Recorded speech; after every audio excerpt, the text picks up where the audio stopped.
Message ہے کہ محبت کے حوالے سے یعنی دل سے کسی کی بھی محبت اپنے دل سے نکالنے کا کوئی عمل بتایا جائے تو اس کے لیے بہترین عمل ہے.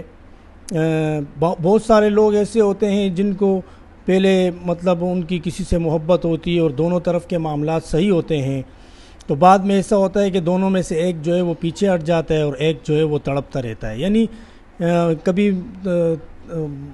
معاملات ایسے آ جاتے ہیں، کچھ مسئلے مسائل آ جاتے ہیں یا کچھ انسان ہے کچھ نہ کچھ وجوہات ہو جاتی ہیں، تو اس وجہ سے جو ہے نا کوئی بھی ایک پیچھے ہٹ جائے تو ایک تو تڑپتا ہے پھر. تو اس کو اگر اپنے دل سے محبوب کی محبت نکالنی ہو یا اس کے علاوہ بھی کوئی شخص کسی کی محبت میں گرفتار ہو اور اس کو نکالنا چاہتا ہو تو اس کے لیے جو ہے نا یا قدوس کو دن میں 1111 مرتبہ پڑھیں بلا ناغہ 21 دن تک. انشاءاللہ یہ مسئلہ آپ کا حل ہو جائے گا.